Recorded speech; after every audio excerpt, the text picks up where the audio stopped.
देश आधार मांगे, राष्ट्र की तंद्रा मिटाने शक्ति का अवतार जागे। संगठित हो नारी शक्ति, संगठित हो नारी शक्ति, संगठित हो नारी शक्ति, देश आधार मांगे।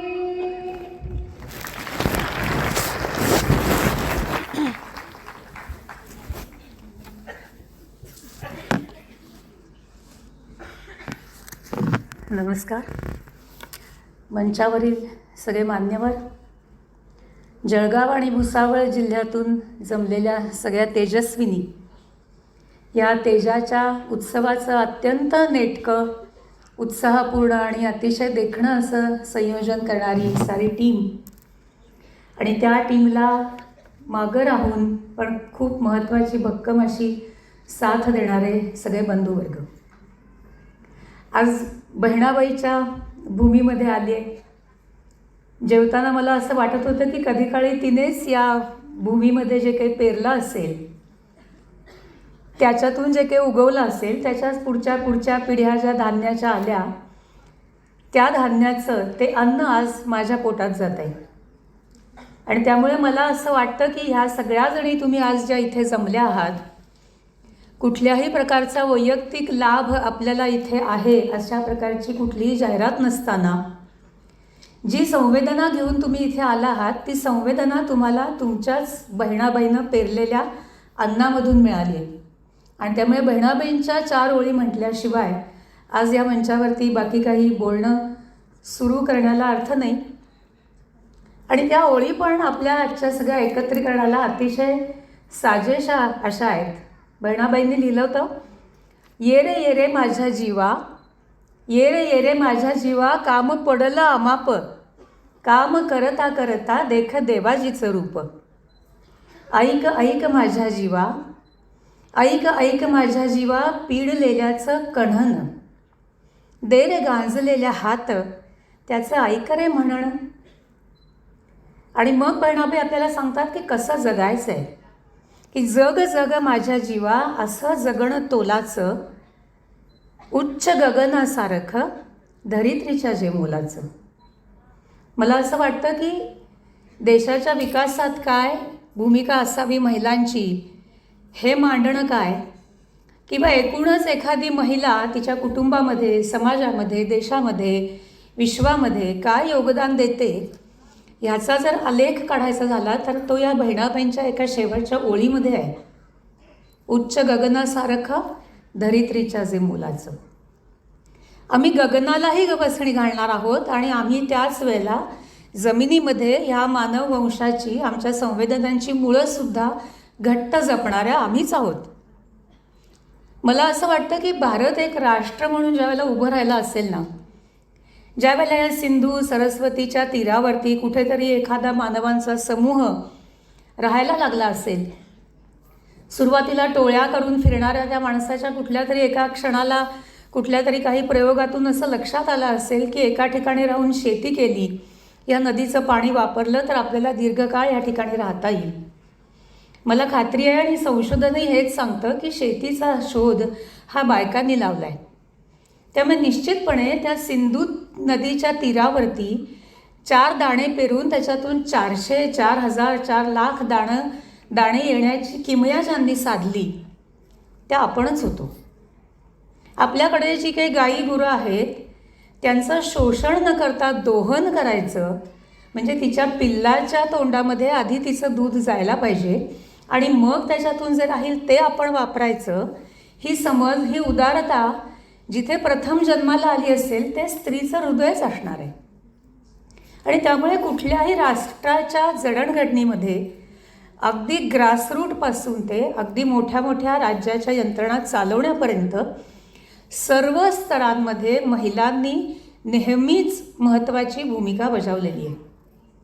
आता सकाळपासून अनेक भाषणांमध्ये आपण मनीषाताईच्याही भाषणामध्ये ऐकलं की वेदकाळापासून, वेदकाळातल्या ऋचा रचण्यापासून, वेदकाळामध्ये देखील युद्धाला सहाय्य करण्यापासून त्या अगदी अलीकडच्या ज्ञात इतिहासामधल्या वीरांगना, लक्ष्मीबाईसारख्या राण्या, योद्धा आणि त्या अगदी अलीकडच्या काळापर्यंत हा सगळा आढावा आपण घेतला तर आपल्याला हेच लक्षात येतं की महिला कधीही कुठल्याही काळामध्ये सर्व प्रकारची कामं करण्यापासून मागे राहिलेल्या नाहीत. आणि तरीसुद्धा ह्याचा विचार आपल्याला करावा लागतो की भारताचा जो सुवर्णकाळ म्हटला जातो, तो सुवर्णकाळ जेव्हा होता त्या सुवर्णकाळाचे घडवणारे हात कोणते होते, त्याचे मानकरी कोण होते, तर त्याही काळामध्ये आपल्याला असं लक्षात येतं की ज्या काळामध्ये स्त्रिया या उन्नत होत्या, प्रगत होत्या, शिक्षित होत्या, काम करत होत्या, ऋचा लिहित होत्या, राज्यकारभार करत होत्या, तो सगळा काळ हा भारताचा सुवर्णकाळ म्हणून गणला गेला आहे. आणि याचा सरळ अर्थ असा आहे की आजसुद्धा आपल्याला जर भारत एक राष्ट्र म्हणून उभं राहायचं असेल आणि जे स्वप्न आपण सगळे मिळून पाहतो आहोत की आपले माननीय प्रधानमंत्री सांगतात की येणारा काळ हा अमृतकाल आहे. स्वातंत्र्याचा अमृत महोत्सवी वर्ष आपण पार केलं आणि आता आपण शतक महोत्सवाकडे चाललो आहे. तर ह्या वाटचालीमध्ये भारत एक समर्थ राष्ट्र म्हणून, विश्वगुरू म्हणून जेव्हा जगासमोर उभं राहणार आहे ठाम पावलं रोवून, तो अमृताचा जो कलश आहे तो आपल्या हातात आहे आणि तो आपल्याला वाहून न्यायचा आहे. आणि म्हणून आपली भूमिका ह्या सगळ्यामध्ये काय आहे ही समजून घेणं फार महत्त्वाचं आहे. शेतीला सुरुवातीच्या काळामध्ये हातभार लावलेल्या महिला आजच्या काळामध्ये सुद्धा आपण पाहतो की राहीबाई पोपेरेंसारखी एखादी बीजमाता की ज्यांच्यातून प्रेरणा घेऊनच असंख्य बीजमाता गावोगावी उभ्या राहिल्यात, त्या काय करतायत तर हे जे हायब्रिडचं अन्न आहे, हे जे केमिकल खतं आणि फवारण्या ह्याच्यामुळे दूषित होणारं जे अन्न आहे, ज्याचे भयंकर परिणाम आत्ता आपल्याला काही प्रमाणात दिसत आहेत, कदाचित आणखीन काही वर्षांनंतर ते आणखीन क्रूरपणे आपल्यासमोर येतील. मी राहीबाईंना जेव्हा भेटले तेव्हा राहीबाई मला म्हणल्या की मी काही नुसतं माझं परंपरेचं बियाणं नाही सांभाळत आहे, मी आपली पुढची पिढी विषारी होण्यापासून वाचवते. हे कामही आज महिला करतात. आणि मग एक कोणतरी कोकणामधली, रत्नागिरी जिल्ह्यातली ज्योतीसारखी माझी एखादी मैत्रीण लग्न होऊन गेली. आपण सकाळच्याही भाषणांमध्ये ऐकलं की जे मिळते त्याच्याकडे लक्ष द्या, जे मिळत नाही त्याच्यासाठी दुःखी नका हो. एकदा अतिशय छोट्या खेड्यामध्ये लग्न होऊन ती गेली, इंजिनियर झालेली मुलगी. तिला असं वाटलं असेल की आता काय या खेड्यामध्ये माझ्या काही करिअरला वाव नाही. तिने घरची शेती करायला सुरुवात केली. मग ती करता करता तिच्या शिक्षणाचा परिणाम म्हणून तिने प्रश्न विचारायला सुरुवात केली की हे असंच का, आत्ताच का पेरायचं, एवढंच का पाणी द्यायचं, हेच का खत घालायचं, किती यील्ड येतं ते आपण कधी मोजलं आहे का. तिने शास्त्रशुद्ध पद्धतीने त्याचा अभ्यास सुरू केला आणि अगदी छोटं तिचं जे काही 3-4 एकराचं शेत होतं त्याच्यामधून तिने अनेकविध प्रयोग करून इतकं उत्पन्न काढलं की एका अन्नधान्याच्या उत्पादनाच्या स्पर्धेमध्ये तांदूळाचं विक्रमी उत्पादन घेण्यामध्ये तिने जपानला मागं टाकलं. बाईना मला असं वाटतं नेहमी की बाईचं आयुष्य हे पाण्यासारखं आहे. आपलं तर पाण्याशी खूप जवळचं नातं आहे आणि पाणी एखादं एकूण एक ओघळ वाहत असला आणि तो वाहू नये म्हणून आपण मध्ये एखादं भांडं ठेवलं, वीट ठेवली, दगड ठेवला, ते त्याला वळसा घालून पुढं जातं. एखादं कापड टाकलं तर त्याला ते भिजवतं पण ते पुढंच जातं. एखाद्या सरोवरामध्ये असलं आणि वरून फक्त उन्हाच्या झळा लागत असल्या तरी वाफ होऊन ते वरती जातं पण पुन्हा पाणी येऊन खाली येतं. तर बायका कधी विपरीत परिस्थिती आली म्हणून थांबून राहिलेल्याच नाहीत. सकाळी मनीषाताई म्हणले तसं आक्रमण काळामध्ये सुद्धा आम्ही कधीही पूर्णपणे स्वतःला जमिनीखाली गाडून नाही घेतलेलं. आणि त्यामुळे मग एखादी आपली नाशिकची एखादी छोटी कन्या की जिला असाच प्रश्न येतो की इंजिनियर झाली, लग्न झालं, घरी मूल आहे छोटं, आता ताई म्हणल्या तसं बाळाचा जेव्हा विषय येतो तेव्हा आपला पाय अडतो. बाकी सगळ्या अडचणींवरती आपण मात करून जाऊ, पण बाळाला टाकून जेव्हा जायचं असतं तेव्हा तिची जी काय घालमेल होते ती हिरकणीत जाणत असते फक्त. तर तसं तिला झालं की बाळामुळे आता ती घरी राहायचं ठरवलं. पण तिचं शिक्षित मन जे होतं ना ते तिला गप्प बसू देईना. ती रोज विचार करायला लागली. आधुनिक कुटुंबातली होती, शहरात राहणारी होती. आता हल्ली मुलांना लंगोट किंवा सुती कपडा दुपटी असं नाही वापरत. हल्लीच्या मुली डायपर लावतात, दिवसा रात्री 24 तास डायपर. आणि मग ती बघायला लागली की रोज माझ्या बाळाच्या निमित्ताने 10, 20, 25 डायपरचा कचरा मी निर्माण करते. आणि शिक्षणामुळे आलेली जी जाणीव होती पर्यावरणाची ती तिला स्वस्थ बसू देईना. मग तिने आपल्या बाळाचे डायपर बदलता बदलता काही प्रयोग सुरू केले की कॉटनचा डायपर करता येईल का. कारण अडचण तर आहे की साधा सुती लंगोट घेऊन बाहेर गेले तर कपडे ओले होतात, त्याचेही होतात, आपलेही होतात. मग जास्तीत जास्त शोषून घेईल, पण कॉटनचा असेल, डिग्रेडेबल असेल असा डायपर, सुती डायपर तिने शोधून काढला. आणि आज स्वतःचा कुठलाही कारखाना किंवा कुठलीही मोठी यंत्रणा उभी न करता बचत गटाच्या बायकांना घरोघरी डायपर शिवायचं काम देऊन तिने स्वतःच्या सुती डायपरचा ब्रँड उभा केला, ज्याचे टर्नओव्हरच कोट्यावधी रुपयांमध्ये आहे. आपल्याला सगळ्यांना अनेक कथा बायकांच्या कर्तृत्वांच्या आपण ऐकल्या असतील की 71 सालच्या युद्धामध्ये भुजला ज्यावेळेला पाकिस्तानने तिथली धावपट्टी उद्ध्वस्त केली आणि त्यावेळेला असा प्रश्न पडला आपल्या सैन्याला की आज रात्रीमध्ये ही विमानाची धावपट्टी जर दुरुस्त झाली नाही तर उद्या आपली विमानं उडणार नाहीत. आणि उद्या आपली विमानं उडणार नाहीत ह्याचा अर्थ भारताला ह्या युद्धामध्ये पराभवाची नामुष्की पत्करावी लागेल. त्या सगळ्या लष्करी अधिकाऱ्यांनी गावकऱ्यांशी संपर्क साधला.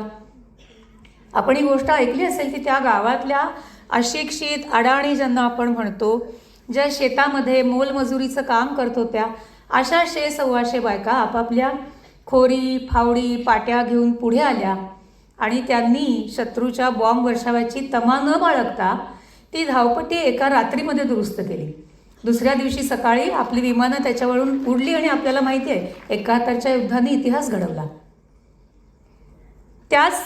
त्यावेळेला ज्या कोणी गेल्या असतील ना, ती फावडी घेऊन, खोरी घेऊन, त्यांच्याच वंशातल्या आज नाती पणती आज विमानाच्या पायलट होऊन, आणि नुसत्या पायलट नाही, फायटर विमानाच्या पायलट होऊन आज आकाशामध्ये उडतायत आणि प्रत्यक्ष युद्धामध्ये भाग घेत आहेत.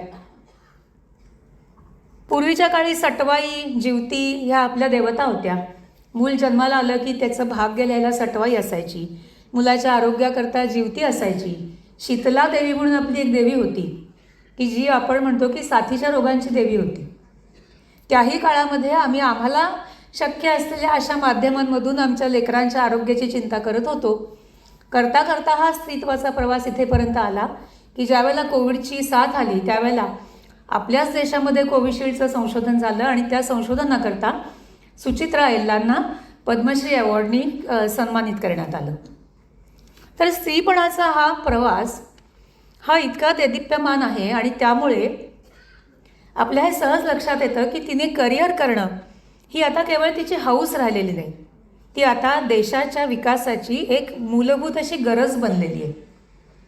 आपल्याला सगळ्यांच्या हातामध्ये स्मार्टफोन आहेत. कधीतरी सहज इंडिया 2050 असं टाका आणि त्याच्यामध्ये आपले नीती आयोगाचे त्यावेळेचे CEO होते अमिताभजी, त्यांचं न्यूयॉर्कमध्ये झालेलं एक भाषण ऐका. त्या भाषणामधून अमिताभजींनी इतकं भव्य, इतकं सुंदर चित्र भारताचं उभं केलं आहे की भारत 2050 साली कसा असेल. आणि हे चित्र हे आपल्या कल्पनेतलं चित्र नाही आहे. आपलं ऑब्झर्वेशन करणाऱ्या ज्या जागतिक एजन्सीज असतात, ज्या कधी कधी खोटे नाटे रिपोर्ट देतात आणि सांगतात की भारतामध्ये कसे भूकबळी पडतात आणि कसा ह्यांचा इंडेक्स किती खालचा आहे वगैरे वगैरे, तर त्याच एजन्सीजनी असं सांगितलं की भारत 2050मध्ये दुसऱ्या क्रमांकाची अर्थव्यवस्था बनेल. त्या एजन्सीज असं म्हणतात की भारताकडे दर 5 माणसांच्या मागे एक गाडी असेल, 4 चाकी, इतकी भारताची प्रगती झालेली असेल. अमिताभजी ही सगळी उत्तम मांडणी करतात आणि मग नंतर असं म्हणतात की हे सगळं जरी असलं तरी इथेपर्यंत जाण्यासाठी भारताला खूप चॅलेंजेस आहेत. आणि त्या चॅलेंजेसमधलं पहिलं चॅलेंज ते हे सांगतात की आमच्याकडे जेंडर इक्वॅलिटी आम्ही अजूनही अचीव करू शकलो नाही. अजूनही आमच्याकडचा 50% मोठा वर्ग असा आहे की ज्याच्या क्षमतांचा, बुद्धिमत्तेचा, कर्तृत्वाचा वापर आम्ही देशाच्या विकासासाठी पूर्णपणे करूनच घेतलेला नाही. आता असं सगळं म्हटल्यानंतर मग आपल्याला असं वाटतं की म्हणजे मग करिअर केलं पाहिजे, मग आता ज्या वयोगटातल्या प्रामुख्याने आपण सगळ्याजणी आहोत, आपल्याला असं वाटतं की आता इथून पुढे काय आम्ही करिअर करणार आहे का, किंवा फॉर दॅट मॅटर सगळ्याच मुली काही करिअर करणार आहेत का, किंवा करिअर केली तरच बरं आहे का. तर असं अजिबात नाही. सर्व प्रकारच्या भूमिकांमधून आपल्याला देशाच्या उभारणीसाठी योगदान देता येतं, द्यावं लागेल. म्हणजे संगणकाच्या भाषेत बोलायचं म्हटलं तर हार्डवेअर आणि सॉफ्टवेअर, हार्डवेअरही तितकंच महत्त्वाचं आहे, सॉफ्टवेअरही तितकंच महत्त्वाचं आहे. देशाच्या विकासासाठी ज्या सगळ्या भौतिक सोयीसुविधा आहेत त्या उभ्या करण्यासाठी लागणारे कारखाने आहेत, त्याच्यासाठी काम करणारे तंत्रज्ञ आहेत, डॉक्टर्स आहेत, कलाकार आहेत, चित्रकार आहेत, ह्या जशा आपल्याला पाहिजेत, तशाच पुन्हा एकदा बहिणाबाईंच्या शब्दामध्ये अरे माणसा माणसा कधी होशील माणूस, असं त्या विचारतात ह्या प्रगती करणाऱ्या माणसाला. आणि मग ते माणसाचं माणूस पण जपण्याचं काम आम्ही घरामध्ये राहणाऱ्या आया, आत्या, काकू, मावशा, ताया ह्या भूमिकेमधून सुद्धा आम्ही करतोच आहोत, आणि ते आम्हाला करत राहावं लागणारच आहे. आणि त्यामुळे मला असं वाटतं की देशाचा विकास म्हणून काही फार मोठा वेगळा विचार करायची आपल्याला गरजच नाही. कारण आपण नवरात्रीमध्ये दुर्गा सप्तशतीचा पाठ करतो, त्याच्यामध्ये देवी स्वतः असं म्हणते की अहम राष्ट्री, मीच राष्ट्रीय. आणि असं जर असेल आणि ही संकल्पना आम्ही आमच्या धर्मामध्ये जर मान्य केली असेल, तर मग राष्ट्राचा विकास म्हणजे काय, तिचा विकास, स्वतःचा विकास म्हणजे राष्ट्राचा विकास. आणि मग हा विकास आपल्याला कुठल्या कुठल्या पातळीवर, कुठल्या कुठल्या पैलूंनी करता येतो. तर आपला धर्म काय, समितीच्या प्रार्थनेमध्ये ती ओळ आहे ना, सुशीलास सुधीरास समर्थास समेताः स्वधर्मे स्वमार्गे परम श्रद्धया. ती ओळ म्हणताना मला नेहमी हा प्रश्न, लहानपणापासून हा प्रश्न मनात यायचा की स्वधर्म म्हणजे काय, माझा स्वधर्म काय, स्त्री म्हणून. आणि मग स्वधर्म सांगण्याकरता आपल्याला सगळ्यात सोपं उत्तर आपल्याला श्रीकृष्णानं देऊन ठेवलेलं आहे भगवद्गीतेमध्ये. भगवद्गीतेमध्ये जो विभूती अध्याय येतो त्याच्यामध्ये श्रीकृष्ण सर्वोत्तम जगामध्ये जे जे आहे त्या माझ्याच विभूती कशा आहेत हे सांगताना बाकी सर्व गोष्टींसाठी त्यांनी एका विभूतीसाठी एकच उपमा वापरलेली आहे. मासानाम मार्गशीर्षोहम ऋतूनाम कुसुमाकरा. महिन्यांमध्ये सर्वश्रेष्ठ मी मार्गशीर्ष महिना आहे, ऋतूंमध्ये मी सर्वश्रेष्ठ कुसुमाकर म्हणजे वसंत आहे. पण स्त्रियांचं वर्णन करताना मात्र भगवंतांनी एक अख्खा श्लोक वापरला, कीर्ती श्री वाक्च नारीणाम स्मृती मेधा धृती क्षमा. मला असं वाटतं की हे एवढी एकच ओळ आपण सगळ्यांनी लक्षात ठेवली आणि ती आपल्या आचरणामध्ये कशी आणता येईल, आपल्या मुलींच्या आचरणामध्ये कशी आणता येईल, ह्याच्यासाठी आपण प्रयत्न केला तर आपल्याला वेगळं काहीच करावं लागणार नाही. कीर्ती म्हणजे काय, कीर्ती आपल्याला माहीत आहे की एखाद्या महिलेची कीर्ती होते, तिचं खूप नाव होतं, ती चांगली वाईट दोन्ही प्रकाराने होते, पण आपण चांगल्या कीर्तीचा विचार करतो. मग ती कीर्ती मिळवण्यासाठी जिजाबाईंसारखं प्रत्यक्ष रणांगणावरती न जाता पण शत्रूच्या विळख्यामध्ये राहून आपल्या लेकराच्या डोळ्यामध्ये स्वराज्याचं स्वप्न पेरता येतं आणि त्याच्या पाठीशी उभं राहता येतं. ही कीर्ती आपल्याला घरी राहून फक्त आईची भूमिका करून सुद्धा आपल्याला सहजपणे मिळवता येते. तिथंपासून ते आता आपण ज्या सगळ्यांची नावं घेतो, मिशन मंगळ, मिशन चांद्रयान, इथंपर्यंतच्या सगळ्या महिला कीर्ती मिळवण्याचं काम करतात. श्री, पुढचा गुण आहे श्री, हा फार महत्त्वाचा आहे आपल्या सगळ्यांसाठी. आज दिवसभराच्या चर्चेमध्ये भ्रष्टाचाराचा कुठेतरी उल्लेख आला. मला असं वाटतं की आपण घरात असतो ना, आपल्याला गृहलक्ष्मी म्हणतात, श्री म्हणजे लक्ष्मी. तर आपण जर लक्ष्मीचं रूप असू तर आपल्याला स्वतःला शुद्ध ठेवणं, पवित्र ठेवणं हे आपलं सगळ्यात पहिलं काम असलं पाहिजे. म्हणजे घरी येणारी लक्ष्मी ही पुढच्या दारानेच येईल ह्याच्याकडे आपला कटाक्ष असला पाहिजे. नाहीतर अनेकदा होतं काय की आपल्या म्हणजे आपल्या घरातले लोक, पुरुष नाही पण अनेकदा बायकांच्या नावावरती हे खपवलं जातं की त्यांना खूप हौस असते, त्यांना खूप दागदागिने लागतात, त्यांच्यात खूप ईर्ष्या असते, तिला गाडी पाहिजे, बंगला पाहिजे आणि म्हणून मी इकडनं तिकडनं पैसा घरी आणतो. त्यामुळे मी जर स्वतःला लक्ष्मीचं रूप समजत असेल तर घरी येणारी लक्ष्मी येते कशी आणि जाते कशी, कशावर खर्च होते, व्यसनांवरती खर्च होते का, अनावश्यक खरेदीवरती खर्च होते का, अशा खरेदीसाठी खर्च होते का की ज्याच्यातून मी माझ्याच दुसऱ्या एखाद्या भगिनीला तिला कसं खाली मान घालायला लागेल ह्याच्यासाठी, माझा अहंकार सुखवण्यासाठी हा पैसा जातो का, ह्याचा विचार आपण ह्या लक्ष्मीच्या भूमिकेतून केला पाहिजे. पुढचा गुण आहे वाक, म्हणजे वाणी. वाणीचं सामर्थ्य बायकांना वेगळं सांगायची गरज नाही. खरं म्हणजे एखादी गोष्ट आपल्याला पदरात पाडून घ्यायची असेल तर मग आपली रसवंती घरामध्ये अशी काही व्हायला लागते की बरोबर आपण आपल्याला पाहिजे ते साध्य करून घेतो. पण वाणीचा सर्वात उत्तम उपयोग आपल्याकडे करून घेतला आहे, आपल्या पुराणकथेमध्ये सांगितला आहे, तो केला सावित्रीनं. की प्रत्यक्ष यमराज तिच्या नवऱ्याचे प्राण घेऊन निघालेले असताना सुद्धा सावित्री तिथे उभी राहिली. ती गांगरली नाही, ती घाबरली नाही, तर तिने यमाशी युक्तिवाद केला. आणि अशा लेवलपर्यंतचा युक्तिवाद केला की यमाला शेवटी तिच्या नवऱ्याचं जीवित तिला दान द्यावं लागलं. आज वटसावित्रीच्या सणाला किंवा सावित्रीच्या कथेला आम्ही इतकं दयनीय आणि इतकं सीमित करून टाकलं की त्याच्यामुळे सोशल मीडियावरती वडापाव म्हणून आमच्याच व्रतवैकल्यांची, आमच्या उपवासाची थट्टा झाली तरी आम्ही ती सहजपणे ऐकून घेतो. आणि आमच्या लक्षातच येत नाही की एखादी अशी समर्थ अशी कोणीतरी नायिका आमच्या पुराण काळातल्या कथांनी आमच्यासमोर खरं म्हणजे ठेवली होती. वाणीचा वापर आपण योग्य प्रकारे केला ना तर मला असं वाटतं जे दिवसभर आपण चर्चासत्रांमधून जे वेगवेगळ्या प्रकाराचे प्रश्न आपल्यासमोर येत आहेत की आमच्या घरातल्या मुली कुणाचाही हात धरून पळून का जातात, त्यांच्याशी आम्ही बोलत का नाही, त्या आमच्याशी बोलत का नाहीत, किंवा आमच्या मुली लग्न केल्यानंतर 4 महिन्यामध्ये, 6 महिन्यामध्ये, 2 वर्षामध्ये माघारी का येतात, आमच्या मुली, आमची सून आमच्या घरामध्ये आल्यानंतर 4 महिन्यामध्ये त्याला वेगळं राहायला का भाग पडते. या सगळ्याच्या मुळाशी जे आहे ते नसलेला संवाद आहे. आणि त्यामुळे आपली वाणी कशी वापरायची, कुठे वापरायची नाही, कुठल्या गोष्टी बोलायच्या, कुठल्या गोष्टी नाही बोलायच्या, सुनेशी किती बोलायचं आणि मुलीशी काय नाही बोलायचं, हे जर लक्षात ठेवलं तर मला असं वाटतं मॅरिड लाईफमधले निम्मे प्रश्न सुटकीसरशी सुटणार आहेत. त्याचा पुढचा गुण पण फार महत्त्वाचा आहे, स्मृती. स्मृती म्हणजे आठवण. खूप बारीक बारीक गोष्टी आपल्या लक्षात असतात.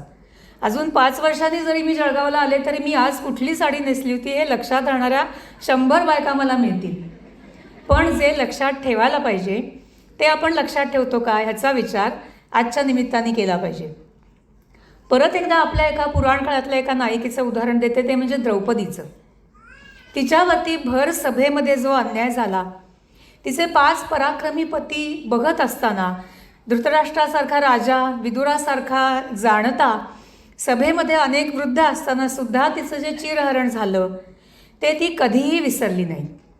पण तिने तिचं ते दुःख, तिचा संताप, तिचा अपमान विनाकारण रोज सकाळ संध्याकाळ आपल्या नवऱ्यांच्या समोर उगाळला नाही. ती अतिशय शांतपणे, संयमितपणे, पण आपल्या मनातली धगधग कायम ठेवून आपल्या पतींना कायम प्रेरित करत राहिली की तुम्ही जर युद्ध नाही केलं. कारण एक प्रसंग असा आला होता की धर्मराज म्हणले की आता आपण सगळे वनात राहतोय, आपण सगळे एकत्र आहे, आपल्याला तर काही राज्याचा लोभ नाही आणि छान चाललंय, आपण राहूया इथेच, कशाला पाहिजे आपल्याला युद्ध, कशाला पाहिजे. त्यावेळेला द्रौपदी बोलते, श्रीकृष्णाच्या समोर बोलते आणि त्यांनाही जाणीव करून देते की हा फक्त राज्याचा प्रश्न नाही आहे, हा फक्त उपभोगाचा प्रश्न नाही आहे, तर भारतासारख्या देशामध्ये जिथे स्त्रीला देवता मानलं जातं अशा देशामध्ये भर सभेमध्ये स्त्रीची झालेली जी विटंबना आहे तो कलंक पुसला गेला पाहिजे, तो अपमान धुतला गेला पाहिजे आणि पुन्हा एकदा तिला तिची प्रतिष्ठा मिळाली पाहिजे. ह्याकरता तुम्ही युद्ध केलं पाहिजे. द्रौपदीने ही स्मृती जपली. परत एकदा समितीच्या प्रार्थनेतली ओळ आठवते की पिता पुत्र भ्रातृश्च भर्तारमेवम सुमार्गम प्रति प्रेरयंती मिह. मगाच्या चर्चासत्रामध्ये एक मुद्दा एका ताईंनी खूप चांगला मांडला. मला थोडंसं वाईट वाटलं की फक्त एकीच्याच बोलण्यामध्ये तो मुद्दा आला. त्या असं म्हणाल्या की आपण सगळे उपदेश मुलींना करतोय. मुलींना सांगणं चुकीचं नाही आहे. तुम्ही छोटे कपडे घालू नका, तुम्ही कुठले कपडे घालून कुठे जाता याचं भान ठेवा, तुमच्या आजूबाजूला जे बसलेले वावरणारे लोक आहेत ते सगळे शहाणे नाहीत ह्याचं तुम्ही भान ठेवा. पण कधीतरी आमच्या मुलांना, पुन्हा एकदा आमच्या मुलांच्यामुळे प्रश्न निर्माण होत नसतील, पण प्रश्न निर्माण करणारे जे आहेत, समस्या निर्माण करणारे जे आहेत, त्यांचं उद्बोधनसुद्धा कधीतरी करायला पाहिजे. असा आपला उद्बोधनाचा परीसुद्धा आपल्याला आता विस्तारात न्यावा लागेल. मागे एकदा अशाच एका मेळाव्यामध्ये अनुभवकथन चाललं होतं. अतिशय माझा तो प्रसंग आणि त्या मुलीचं ते वाक्य माझ्या डोक्यातून कधीही पुसलं जाणार नाही. तिरंदाजीच्या स्पर्धेकरता आपला मुलींचा संघ घेऊन निघालेली एक तरुण क्रीडा शिक्षिका होती. आणि ती मला म्हणाली की ताई, दंगल वगैरे पिक्चर तर आत्ता आला हो, त्याच्यात त्यांनी दाखवले ना की मुलींना बॉयकट करायला लावला, केस बारीक करायला लावले. कुस्तीमध्ये केस हातात सापडू नयेत हे एक कारण होतं. आणि पूर्णपणे पुरुषांच्या क्षेत्रामध्ये जाताना त्या बाई आहे, ती मुलगी आहे, ती स्त्री आहे हे उठून दिसू नये हेही एक कारण होतं. ती मला म्हणली की आम्ही निघालो होतो आणि कुठून तरी बिहार अशा कुठच्या तरी प्रांतातून गाडी जात होती की जिथे प्रचंड लोंढे आतमध्ये शिरले. मुलींना 2 बाकांच्या मधल्या जागेवरती दाटीवाटीने बसावं लागलं खाली. आणि त्यांच्या दोन्ही बाजूला बसलेले जे पुरुष होते ते त्यांना त्यांच्या पायाने नको त्या ठिकाणी स्पर्श करत होते. आजही मला सांगताना माझ्या डोळ्यामध्ये पाणी येतं, माझ्या अंगावरती काटा येतो. आणि मग ती म्हणाली की ताई, तेव्हापासून मी ठरवलं की मी मुलींचा संघ घेऊन जाताना मी मुलींना ट्रॅकसूट घालते आणि त्यांचा बॉयकट करते. कळायलाच नको की या मुली आहेत. हे उत्तर नाही आहे. आज स्वातंत्र्यानंतर 75 वर्ष झाल्यानंतर सुद्धा एकीकडे मोठ्या मोठ्या एशियाई आणि ऑलिम्पिक गेम्समध्ये आम्ही पदकं मिळवून येतो आहोत, याचा अभिमान बाळगत असताना, त्यासाठी यंत्रणा उभ्या करत असताना, त्याकरता मुलींना उत्तेजन देत असताना, दुसरीकडे नोकरीवरून, खेळाच्या ठिकाणी, कामाच्या ठिकाणी, अगदी त्या नृत्य करायला जावोत किंवा सिनेमाला जावोत, त्यांनी घरी परत सुरक्षितपणे आलंच पाहिजे ह्याची जबाबदारी ही केवळ आपली नाही आहे. त्यांना जरूर कराटे शिकवा. त्यांना कराटे काय हो, त्यांना तलवारी जरी त्यांच्या हातात दिला आणि जर 10 गुंड त्यांच्यावरती चालून आले तर ती एकटी काय करणार आहे. माझ्या गावामध्ये अमृता देशपांडेचं प्रकरण झालं. भर गणपतीच्या दिवसांमध्ये गणपतीच्या मंडपाच्या मागच्या बाजूला तिला तिच्या त्या मित्रांनी, जिला ती भानावर येऊन तिने नाही म्हणून सांगितलं होतं लग्नाला, त्या तिच्या मित्रांनी तिला भोसकून जीव जाईपर्यंत मारलं. आपल्या घरापासून 5 मिनिटाच्या अंतरावरती ती पाणी करत आईवडिलांचं नाव करत तळमळत ती मुलगी गेली. काय त्यावेळेला बघे नव्हते? त्यावेळेला काय सगळ्या महिला होत्या? त्या बघ्यांच्यामध्ये पुरुष नव्हते? मग किती दिवस आम्ही अजूनही सुनो द्रौपदी शस्त्र उठाओ अब गोविंद ना आएंगे अशा कविता आम्ही फुशारकीने किती दिवस फिरवणार? आम्ही कधीतरी या गोविंदांना सुद्धा त्यांच्या जबाबदारीची जाणीव करून द्यावी लागेल. कारण आता बदलतं तंत्रज्ञान, त्याच्यामुळे निर्माण झालेले धोके, मिळत असलेल्या संधी, ह्या सगळ्यांचा ताळमेळ घालून आपल्याला आपल्या मुलींनी सुरक्षितपणे त्यांचं कर्तृत्व करावं असं वाटत असेल तर आपल्याला आता पुन्हा एका सहयोगाच्या भूमिकेतून आपल्या बंधुवर्गांना सुद्धा याच्यामध्ये सहभागी करून घ्यावं लागेल. आमच्या मुलांना आपल्याला हे सांगावं लागेल. मध्ये कुठल्या तरी मेसेजमध्ये आलं होतं की आपल्या मुलांना आपल्याला हे सांगायला लागेल की संध्याकाळी रात्री घरी परत येत असताना जर एकटी मुलगी दिसली तर ती संधी नाही आहे, ती जबाबदारी आहे. हे आम्ही आमच्या घरच्या मुलांना जेव्हा सांगू त्यावेळेला मला माझी मुलगी सुरक्षित परत घरी येईल का याची चिंता माझी कमी होईल. मेधा हा गुणही असाच आहे. मेधा म्हणजे बुद्धीचे तर अनेक दाखले आज दिवसभरामध्ये येऊन गेलेत, त्याच्यावरती फार बोलावं असं मला वाटत नाही. धृती हाही गुण असाच आहे की धृती म्हणजे धरून ठेवणं, आणि बायकांचा तर हा गुणच आहे. आपण जन्मलेल्या बाळाच्या डोक्यावरती हरळी ठेवतो, दुर्वा ठेवतो का तर धरून राहा, खूप दीर्घकाळ जग. बायकांच्यामध्ये हा चिवटपणा पण आहे आणि ही धरून राहण्याची वृत्ती पण आहे. पण ही धरून राहण्याची वृत्ती आहे ना, ही आता आपल्या कुटुंबापुरती सीमित न ठेवता, अर्थात आता कुटुंबापुरती सीमित असं सुद्धा म्हणायला जीभ धजणार नाही, कारण त्या कुटुंबाची सुद्धा बांधिलकी आजकालच्या मुली मानत नाहीत. ही पुन्हा एकदा आजच्या दिवसभरांच्या चर्चासत्रामधनं ठळकपणे पुढे आलेली गोष्ट आहे. मग हे आम्हाला आमच्या उदाहरणांमधून त्यांच्यासमोर दाखवावं लागेल. मुलांना ना इथे कुठेतरी आपल्याला भाषणामध्ये 10 मुद्दे दिलेत आणि घरी जाऊन आता उद्यापासून तुमच्या मुलांना आणि तुमच्या मुलींना हे सांगा म्हणजे आपले सगळे प्रश्न सुटतील असं नाही होणार. आपल्या मुलामुलींना, विशेषतः मुलींना घरामध्ये हे दिसावं लागेल की माझी आई गृहिणी जरी असली तरीसुद्धा तिला त्या घरामध्ये तितकंच महत्त्व आहे. तिच्या त्या होममेकरच्या रोलला तितकीच प्रतिष्ठा आहे. तिची आकारण थट्टा नाही होत. तिला काहीतरी मनामध्ये न्यूनगंड ठेवून स्वतःच्या खर्चाकरता, हौसेमौजे करता हात पसरावा नाही लागत किंवा तो पसरताना तिच्या मनामध्ये संकोच येत नाही. मला खूप वेळेला असं वाटतं की आज माझ्या वयामध्ये असलेल्या ज्या सगळ्या जणी आहेत, आमची पिढी अशी आहे की आम्ही करिअर आणि घर ह्या दोन्ही आघाड्या अत्यंत जीवाच्या आकांताने सांभाळल्या आहेत. आणि कदाचित ते बघत असणाऱ्या आमच्या मुली आता असं म्हणतात की आम्हाला एवढं नका सांगू करायला, सॉरी, आम्ही एक काहीतरी करू. आणि मग त्या करिअरला प्राधान्य देतात का? कारण पुन्हा एकदा समाजाच्या केंद्रस्थानी पैसा आणायचं पाप आम्हीच केलं आहे, मागच्या पिढ्यांनीच केलं आहे, हे या पिढीने नाही केलेलं. आम्ही जर सारखं सारखं असं म्हणत असू की ती बघ तिला 1.5 लाख रुपये पगार आहे, ती बघ ते दोघं मिळवतात म्हणून त्यांच्याकडे गाडी आहे, म्हणून त्यांचं सेकंड होम झालं, तिच्या मनावरती नकळतपणे आम्ही हेच संस्कार करतो आहे की शिक आणि पैसा मिळव आणि करिअर कर, हे एका बाजूला. आणि मग ते जी ती करायला जेव्हा लागते त्यावेळेला मग दुसऱ्या बाजूनी परंपरेने असलेल्या आमच्या अपेक्षा, त्याचा एक मोठाच्या मोठा चार्टर आम्ही तिच्यासमोर टाकतो की तुला हे पण करायचं आहे बरं का. आता आपल्या सगळ्यांच्या मनामध्ये हे द्वंद्व आहे जे कदाचित आपण आत्ता उघडपणे बोलत नाही आहे, पण हे जोपर्यंत आपण बोलणार नाही तोपर्यंत त्याच्यावरती उत्तरं काढणं आपल्याला शक्य होणार नाही. आणि त्यामुळे हे जे नेटवर्किंग आहे, जे आज आपल्याला आपल्या एका कुटुंबातून बाहेर पडून एका मोठ्या विशाल 1000-1200 जणींच्या कुटुंबाचा आपण भाग झालो आहोत, तर हे कुटुंबाचं नेटवर्किंग आपण जर स्ट्रॉंग केलं, मजबूत केलं, तर हे जे सगळे प्रश्न आहेत हे आपल्याला एकमेकांच्याशी बोलून सहजपणे सोडवता येतील. शेवटचा गुण आहे क्षमा. क्षमा म्हटलं की आपण सीतेचं उदाहरण देतो, आणि सीतेचं उदाहरण दिलं किंवा एकूणच स्त्रीचं वर्णन करताना ती क्षमाशील असावी, तिनं सगळ्यांचं सगळं पोटात घालावं अशी अपेक्षा आपण व्यक्त करतो. क्षमा याचा अर्थ स्वत्व विसरून सगळ्यांचं सगळं पोटात घालणं हा नाही आहे. कृपा करून असा अर्थ आपण घ्यायला नको. क्षमा याचा अर्थ क्षमा जरूर करायची, पण कशाला? तर मोठं ध्येय काहीतरी आपल्याला जे साध्य करायचं असतं ते साध्य करण्याकरता ज्या छोट्या छोट्या तडजोडी करायला लागतात, जे छोटे मोठे कदाचित अपमान सहन करायला लागतात, जी छोटी छोटी बोलणी ऐकायला लागतात, त्याला क्षमा करायची.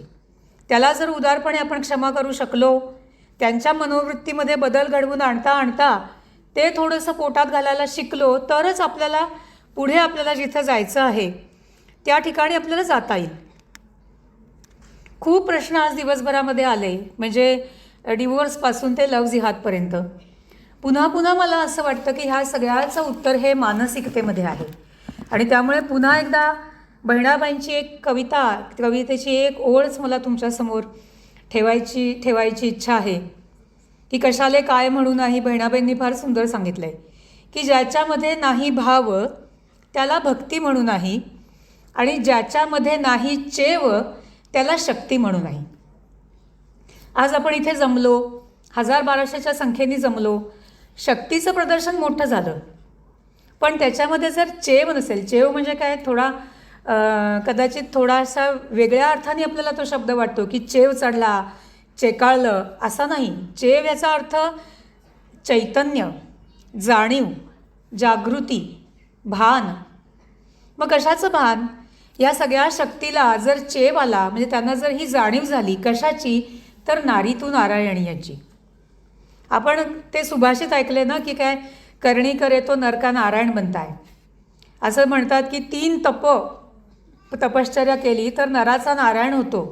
पण आपल्यासाठी वाट खूप सोपी करून ठेवली आपल्या पूर्वजांनी. आपल्याला असं नाही सांगितलेलं की करणी केली तर नारीची नारायण, नारी तू नारायणी, हे आपल्याला बहाल केलेलं सामर्थ्य आहे. फक्त त्याच्यावरती जो आपला आत्मविस्मृतीचा पडदा आहे तो बाजूला करण्याची गरज आहे. आणि मला असं वाटतं की हेच उत्तर आहे. लव्ह जिहादसारख्या घटनांमध्ये मुलींना सावध करण्याचं सुद्धा उत्तर या जाणीवेमध्ये दडलेलं आहे. कारण काय आहे की तुम्ही तिला जुडो कराटे शिकवाल आणि तुम्ही सांगाल कोणी तुझी छेड काढली तर त्याच्या कानाखाली वाजव, पण आज ज्या केसेस होत आहेत ना त्या छेडखानीच्या होत नाही आहेत. आपल्याला चिंता त्याची नाही आहे. मुली स्वतःहून जात आहेत, मुली आपणहून प्रेमात पडत आहेत आणि प्रेमामध्ये अंध होऊन जात आहेत. तिथे जुडो कराटेचा काय उपयोग आहे? आपण त्यांना म्हणतो की तुला नकार देता आला पाहिजे, पण आमच्या घरामध्ये जर आम्ही छोट्या छोट्या गोष्टींना नकार द्यायचा अधिकार तुला आहे, आणि तो नकार आम्ही जर समजा नाकारणार असू तर तो आम्ही का नाकारतो आहे हे विचारायचा अधिकारसुद्धा तुला आहे. एवढा एक छोटा अधिकार जरी आपण मुलींना दिला ना तरी मला असं वाटतं की पुढचे पुष्कळ प्रश्नांची निदान तीव्रता कमी होईल. अनेकदा असं वाटतं की तू काय शिकायचंस, तू कुठले कपडे घालायचेस, तू जॉब करायचा का नाही, त्याचं टायमिंग काय असावं, तू किती वाजता घरी यायचं, हे सगळं आम्हाला कळतं आणि आम्ही निर्णय घेतो, आम्ही तुझ्या भल्यासाठीच करतो आहे, हे तिच्या मनावरती आपण इतकं बिंबवतो. आणि त्याच्यात काही चूक नाही, त्यात काही खोटं नाही आहे, आपल्याला अजिबात तिचं वाईट करायचं नसतं. पण एकदा ह्याचा विचार करायला पाहिजे असा की ह्याचा परिणाम असा होतो आहे का की ज्यामुळे तिला असंच दुसरं छान चित्र कोणीतरी दाखवतं की बघ, घरात तुला स्वातंत्र्य नाही ना, माझ्याबरोबर लग्न केलंस, आपलं जे घर असेल ना त्याच्यामध्ये तुला पूर्ण स्वातंत्र्य असेल. ते स्वप्न धादांत खोटं असतं. आपल्याला माहीत आहे, कुठला तरी 7वी 8वी नापास झालेला पंक्चरचं दुकान असलेला मुलगा तिला हे स्वप्न दाखवत असतो. पण त्या क्षणाला तिच्या वयामध्ये तिला पटेल अशा भाषेमध्ये, प्रेमामध्ये खूप केसेस आपण पाहिल्यात. विचारलं मुलींना तर लक्षात येतं काय, तो माझ्याशी खूप गोड बोलतो, प्रेमाने बोलतो. मग हे प्रेम आपण तिला नाही का देऊ शकत? ही तिच्या शक्तीची जाणीव आपण जर तिला घरातनंच करून दिली तर ती फ्लर्टिंगला कदाचित बळी नाही पडणार. ती म्हणेल की हो मला माहीत आहे मी छान आहे, पण मला हे पण माहिती आहे की मी आत्ता 12वीला आहे आणि मला इंजिनिअरिंगला ॲडमिशन घ्यायची आहे. तिच्या मनावरती आपण हेच जर बिंबवून कळत किंवा नकळतपणे की शेवटी काही जरी झालं तरी बाईचा जन्म आहे, तुला ॲडजस्टमेंट करायचं आहे, तुला तुझी डिग्री गुंडाळून ठेवायची आहे, तर कदाचित ती ते गांभीर्याने घेणार नाही. पण घराघरामध्ये तिला जर ही उदाहरणं दिसली की बाबा तिच्या शिक्षणाचा सन्मान होते, मग ती नोकरी करत असू दे किंवा नसू दे, तिला कोणी, माझ्या आईची कोणी अशी हेटाळणी नाही करते की तुला काय अक्कल आहे, तुला तर 2 पैसे मिळवायला नाही जमत. हा छोटा छोटा बदल आपल्या घरांमधनं जर मुलींना दिसला तर कदाचित मुलींची वाममार्गाला पडणारी पावलं आपल्याला थांबवता येतील. आणि ह्याच्यातून होणार आहे काय की राष्ट्र उभारणीमध्ये सुद्धा मुलींचं योगदान अतिशय उत्तमपणे त्या देणार आहेत. आणि दुसरीकडे भारताचं जे सगळ्यात मोठं वैशिष्ट्य आहे, जे जगामध्ये अन्य कुणाहीकडे नाही, ती म्हणजे आमची कुटुंब व्यवस्था. आणि तिला जे काही धडाधड हादरे पोचत आहेत ना, ते कृपा करून शिक्षणामुळे आणि करिअरमुळे पडत आहेत असं आपण समजूया नको. ते बसत आहेत ते आपण परंपरेने चालत आलेल्या आपल्या अनेक धारणा बदलायचं धाडस आपण दाखवत नाही, त्यामुळे बसत आहेत. त्यामुळे कुठंतरी थोडंसं ह्या सगळ्याचा समन्वय साधता येईल असं आमच्या दैनंदिन आमच्या कुटुंब व्यवस्थेमध्ये, आमच्या राष्ट्रव्यवस्थेमध्ये आम्हाला काय बदल करता येतील की जेणेकरून ही जी स्त्री शक्ती आज आपल्या देशाचे नेते जर असं म्हणत असतील, सगळ्या जगासमोर जाऊन जर असं म्हणत असतील की आमचा 50% वर्कफोर्स हा अनयुटिलाइज्ड आहे, तर तो वर्कफोर्स आपल्या राष्ट्राच्या प्रती अर्पण करणं ही आपली जबाबदारी आहे आणि तो आपण केलेला आहे. असं नाही आहे की पूर्वापार आपण फक्त घरात राहिलो आहे आणि आपण फक्त संगोपनाचं काम केलं आहे. ते आपण केलं आहे, ते आपण करणारच आहोत. पण त्याच्यामुळे आलेल्या आपल्या अनेक मानवी संवेदना अशा आहेत की ज्या ह्या सगळ्या व्यवहारांमध्ये सुद्धा उपयोगी पडणार आहेत. त्यामुळे आज पाहाल तर अनेक कंपन्यांच्या CEO म्हणून महिला आपल्याला दिसतात. त्याचं कारण काय आहे, तर तिला माहीत आहे की कसं जोडायचं, प्रसंगी स्वतःच्या इमोशन्सला, स्वतःच्या महत्त्वाकांक्षेला मुरड घालून संस्थेचं हित कसं साधायचं हे तिला माहीत आहे, कारण ती कुटुंब सांधत आली आहे पहिल्यापासून. त्यामुळे तिला एखादी मोठी 2000 लोकांची, 50,000 लोकांची कंपनीसुद्धा चालवण्याचं सामर्थ्य तिच्यामध्ये पुरुषापेक्षा निश्चितपणे उपजतपणे जास्त आहे. आणि त्यामुळे तिला तिच्या कर्तृत्वाला वाव देत असतानाच आपल्या कुटुंब व्यवस्थेला हादरे बसणार नाहीत याची काळजी जर आपल्याला घ्यायची असेल तर थोडं समन्वयाच्या मार्गावरती आपण आलं पाहिजे. मोकळेपणाने ह्या सगळ्या विषयांवरती बोललं पाहिजे. आणि त्याच्यासाठी हा केवळ आपल्या कुटुंबाचा प्रश्न आहे असं न मानता अधिकाधिक अशा संख्येने जमू अशा एकत्रीकरणांमध्ये त्याच्यावरती विचारमंथन व्हायला पाहिजे. आणि मग मला विश्वास आहे की जे स्वप्न आपण सगळे मिळून पाहतो आहोत की भारत हा विश्वगुरू होणार आहे आणि भारत हा जगातली 2 नंबरची इकॉनॉमी बनणार आहे, ते स्वप्न पूर्ण करण्यामध्ये आपल्या मुलींचा, आपल्या नातींचा हातभार लागलेला आपल्याला स्वतःला पाहायचा आनंद घेता येईल. आज आपण दिवसभर ह्या सगळ्या मेळाव्यामध्ये जमलो. आपल्या अनेक प्रश्नांना इथे उत्तरं मिळाली असतील, कदाचित काही प्रश्न नव्याने आपल्या मनामध्ये निर्माण झाले असतील. हे सगळे प्रश्न घेऊन घरी जात असताना आपल्या मनामधली ही जी काही ठिणगी आहे ती आपण जागती ठेवूया. त्याच्यावरती उत्तरं ही शेवटी आपल्याला आपल्या आपल्या व्यक्तिगत पातळीवरतीच शोधावी लागणार आहेत. ती शोधत असताना आपल्याला कुठल्याही प्रकारे कुटुंब व्यवस्थेला, राज्यव्यवस्थेला, कुठल्याच व्यवस्थेला हादरे बिदरे देण्याचं काही आपल्या मनामध्ये नाही. पण कुठेतरी आपण ह्या सगळ्या मार्गावरती पुढे जात आहोत ना, आणि आपलं पुढं जाणं हे आपल्या राष्ट्राला प्रगत करण्याच्या दिशेनं जातं आहे ना, ही जाणीव आपल्या मनामध्ये ठेवली पाहिजे असं मला वाटतं. गुरु ठाकूरच्या 2 ओळींनी मी माझं बोलणं थांबवते आणि पुन्हा एकदा या आयोजनाबद्दल आयोजकांना आणि अत्यंत उत्तम संख्येने आणि शेवटपर्यंत ह्या सगळ्या कार्यक्रमाचा भाग बनलेला तुम्हा सगळ्यांना शुभेच्छा देते, आभार मानते. खोचते वीज पंखात तरी पदरात तिच्या सांडून चालली माया. ओठात हसू गोंदून उभी निक्षून आभाळ उभे पेलाया. हे आभाळ पेलण्याचं सामर्थ्य आपल्याला सगळ्यांना मिळो अशी इच्छा व्यक्त करते आणि थांबते. धन्यवाद.